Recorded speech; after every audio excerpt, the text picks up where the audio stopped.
क्या आप भी अपने सीए एग्जाम्स के लिए अपने सारे सब्जेक्ट की प्रिपरेशन आईसीआई मटेरियल से कर रहे थे? This is the biggest mistake you were doing. और इसी वजह से आपको सीए बनने में इतने अटेम्प्ट्स लग रहे हैं क्योंकि आप गलत जगह से पढ़ाई कर रहे हो माय डियर।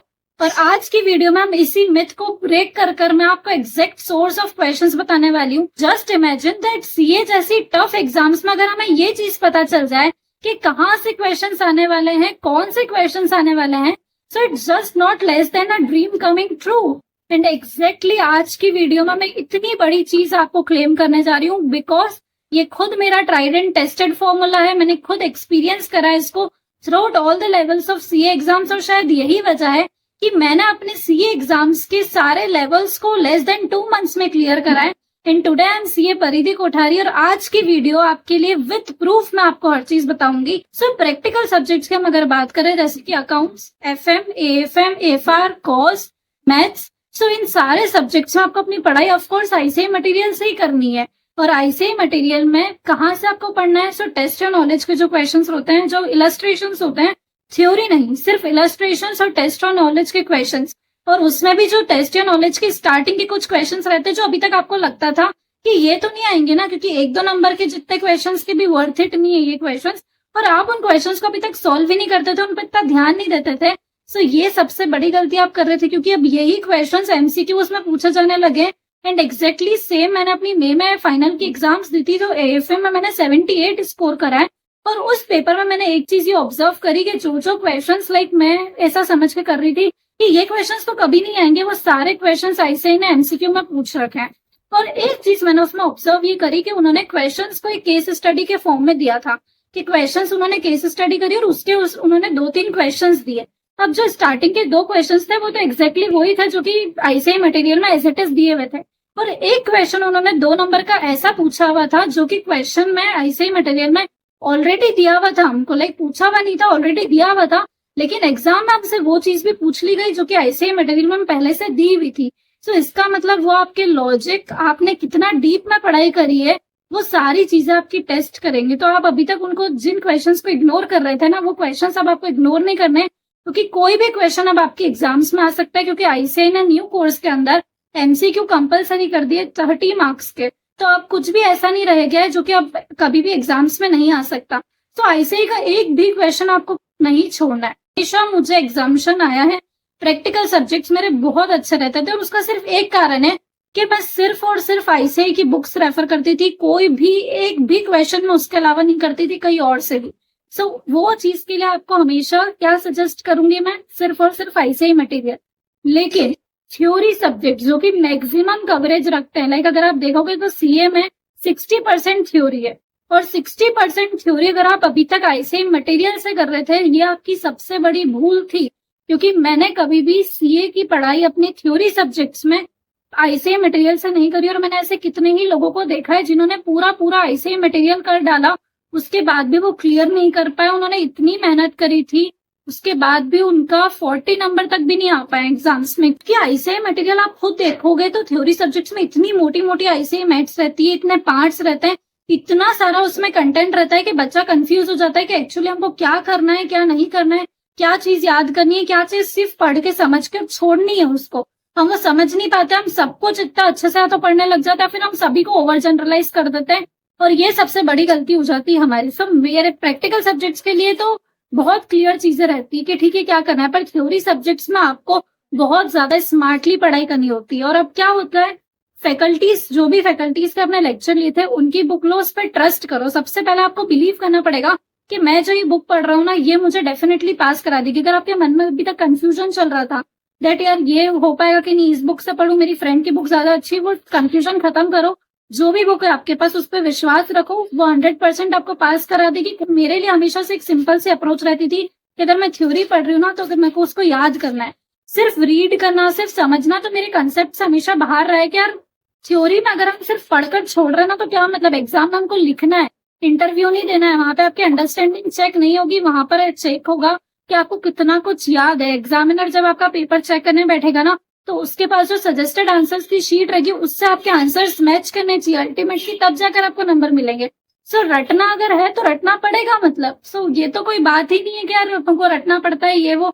रटना कंपलसरी, बिना रटे बिना याद करे चीजों को आप एक्चुअली सीए एग्जाम्स को कभी भी क्लियर नहीं कर पाओगे।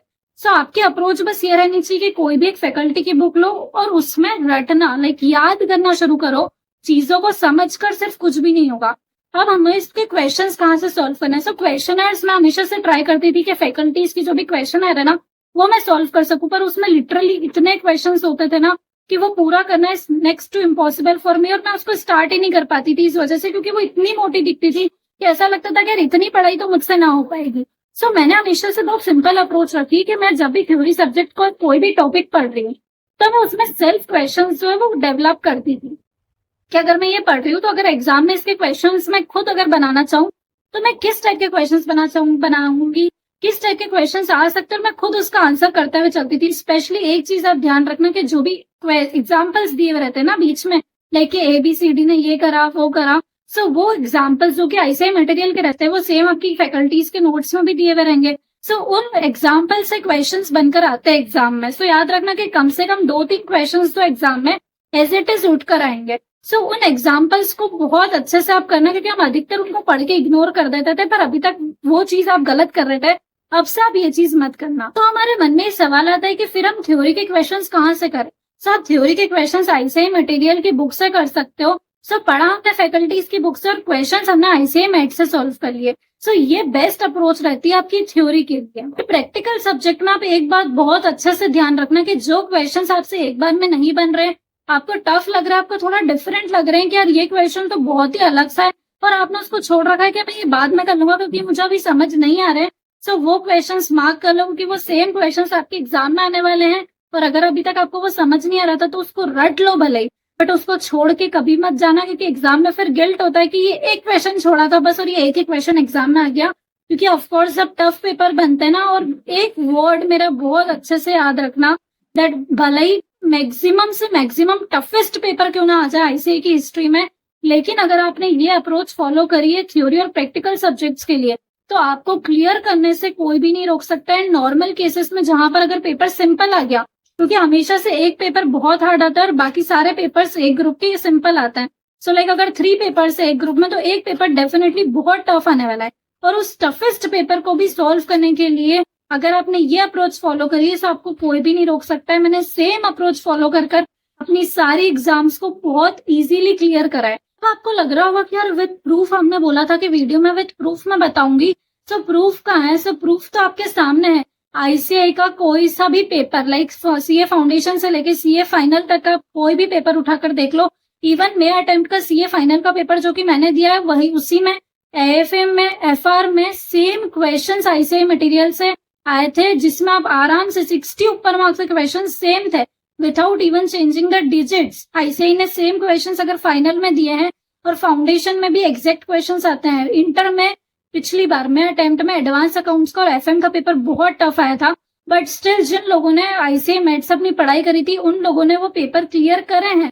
बहुत सारे लोगों के मन में ये चल रहा होगा कि हम तो यही अप्रोच फॉलो कर रहे थे, हम प्रैक्टिकल सब्जेक्ट्स को आईसीआई मटेरियल से ही कर रहे थे, स्टिल हम क्लियर नहीं कर पा रहे, स्टिल हमारे अटेम्प्ट्स लग रहे हैं। क्योंकि करने में फर्क है। एक बच्चा आईसीआई मटेरियल से कर रहा है, सेकंड बच्चा वही आईसीआई मटेरियल से कर रहा है, बट स्टिल एक बच्चा एग्जामिशन ला रहा है और एक 40 भी स्कोर नहीं कर पा रहा है। और ये हमने खुद कितनी बार हमारी आंखों के सामने ये होते हुए देखा है। क्यों? क्योंकि दोनों का पढ़ने का तरीका अलग है। जब आप किसी भी चीज को रटने की कोशिश करोगे, आपके पास उसका कोई एग्जैक्ट फॉर्मूला नहीं है, आपने उसको समझने की बजाय रटना चाहा क्वेश्चन को, वही आपकी सबसे बड़ी गलती हो गई। सो हर क्वेश्चन के पीछे का लॉजिक आपको मालूम होना चाहिए कि अगर किसी क्वेश्चन को मर्ज कर दिया जाए एग्जाम में 2-3 क्वेश्चंस को, तब आप उसको सॉल्व कर पा रहे हो या फिर नहीं। सो अपनी पढ़ाई को इस तरीके से रखो और हमें पता चलता है कि हमारे लॉजिक्स क्लियर है कि नहीं। हर क्वेश्चन के पीछे, हर स्टेप के पीछे आपका आंसर होना चाहिए क्यों।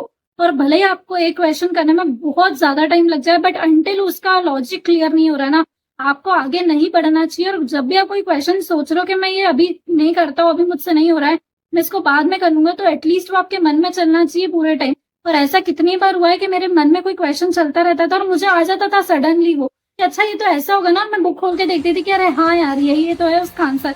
तो इस हिसाब से जब आप अपनी अप्रोच रखोगे ना पढ़ाई की, आपके लिए चीजें अपने आप बहुत ज्यादा सॉर्टेड और इजी होती जाएगी। तो आज की वीडियो अगर आपको पसंद आई हो तो वीडियो को लाइक करना ना भूले, चैनल को सब्सक्राइब करना ना भूले। So thank you so much for watching, bye.